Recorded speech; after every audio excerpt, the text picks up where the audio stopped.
don't you actually have to include more services in order to raise your prices? And I'm going to give you a counterintuitive answer, which is no. In fact, it actually has nothing to do with that. I'm going to show you guys a much easier way to charge higher prices, actually doing the same shit you already do now. And again, this is going to be very counterintuitive, using something we call the double who.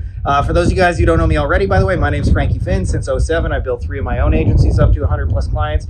I've also written the book, which you can find on Amazon, How to Grow a Phoneless, Meetingless Agency, and taught thousands of people worldwide to live this whole agency, more beach, less laptop kind of lifestyle. So let's get into it.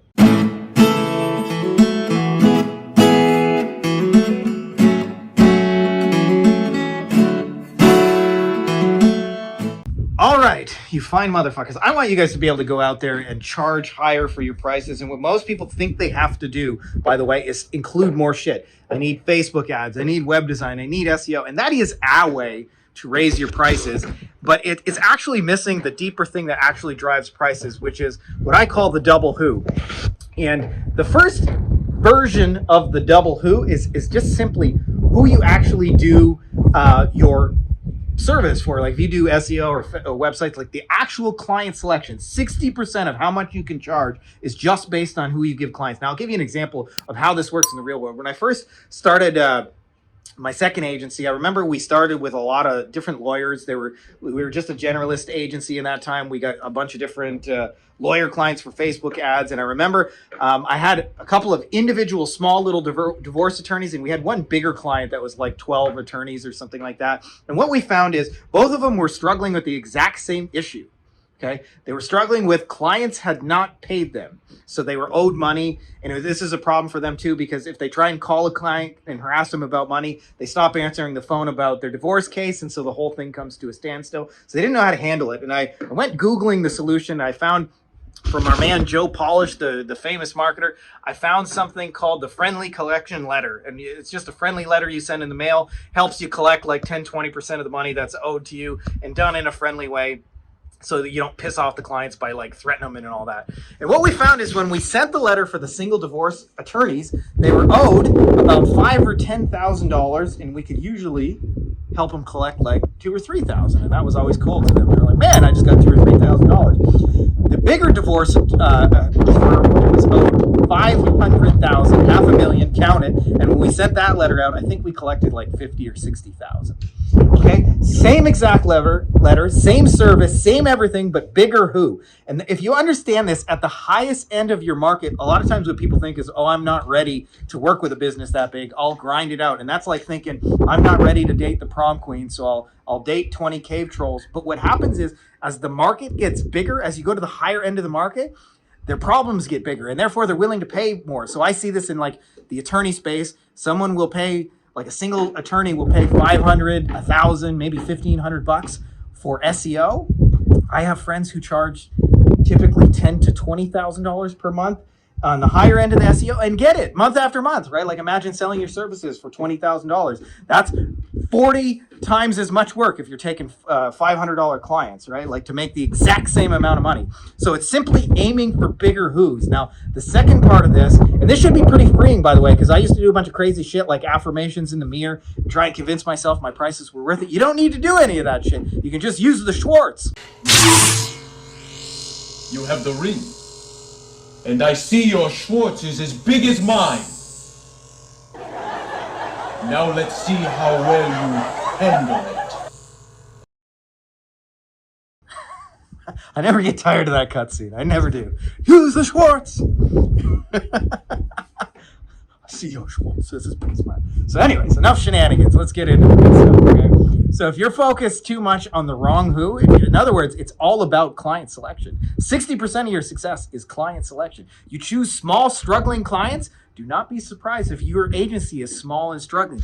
If you deal with busy, successful, bigger businesses, don't be surprised if you have a bigger, busy, successful agency. Like it kind of works like that. The kinds of clients you align with, you'll find your problems become more alike than different.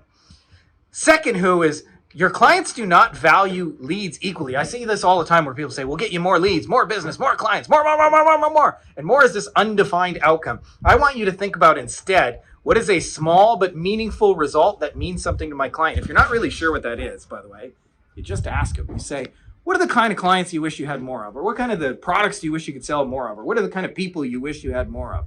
The answer to that is what I call your $100 bill. So if I ask an injury lawyer, they'll say, I want the big cases. I want the trucking accident cases. I want the motorcycle cases. I want the serious accident kind of cases. And amazingly, if you focus on bringing them those kind of people, like in our case, we ran years running motorcycle accident campaigns for injury lawyers. What we find is when you bring somebody an $80,000 case, it's pretty easy to justify a high fee, right? Because if you charge them $80,000, in fact, we could spend like $10,000 in ads, charge them $10,000 in fees, and get them only one person, and they would be very, very happy. On the flip side, there's what I call the nickel, which is what most people do, are just generating all the volume work. Like for a dentist, if he does a checkup, he might make $99, $149, and he gets neck and back pain from bending over their mouth.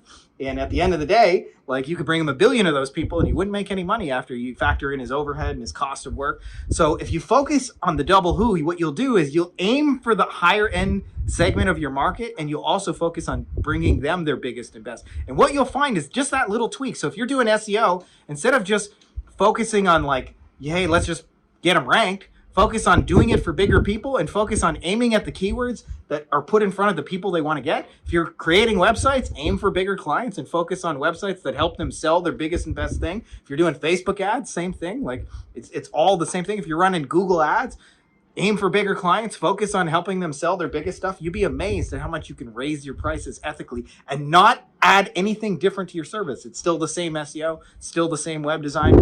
I used to see this in the plastic surgery space. There was a company called MedNet, and MedNet used to sell $40,000 websites that the surgeons only owned for 2 or 3 years. It was just a lease, meaning like you didn't actually own it permanently. At the end of the 2 or 3 years, you either had to give them another 40 grand or you had to go and hire someone else. But the reason they could get that very easily, because plastic surgeons have high value clients, and they could say to themselves, well, if I just get 2 or 3 patients, I'll make my money back. So that's worth it to them, right? So you want to focus on this principle yourself. If you aim at the big who's are spending all the money and you help them bring their biggest and best who, like your stuff, like there's no real upper limit on how much you can charge for that. So I hope that's helpful to you guys who are out there. We're thinking you got to add more shit and add more complexity. You do not. You can if you want to, but you don't need to.